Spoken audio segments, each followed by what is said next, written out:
As we mark the end of this year's Houston Livestock Show and Rodeo, a local group of filmmakers are hoping that you will be able to watch the action again on the big screen. They are crafting a feature-length documentary film that follows the Saltgrass Trail ride, and their hope is that it will inspire generations to come to participate in that all-important ride.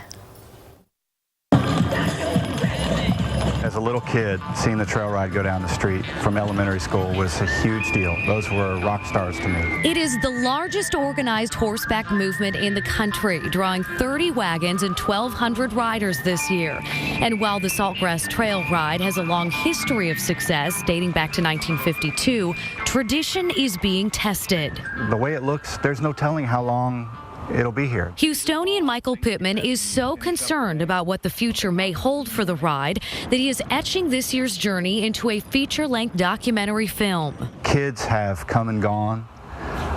It seems that the family tradition is something that the parents and grandparents are fighting to maintain, and that kids may not have that much interest in that kind of thing anymore. What's the slow motion frame per second? That's probably, what, 180? Pittman circled the wagons as best as he knew how. A film crew was hired. Fundraising efforts are currently underway.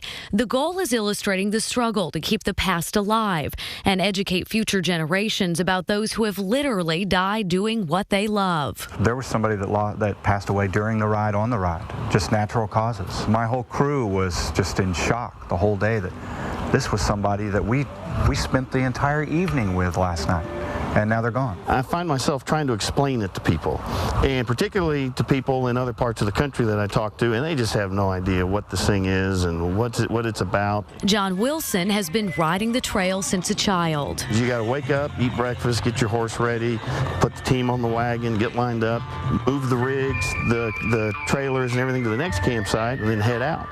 And so regardless of how late you're up the night before, you're waking up at 6 the next morning.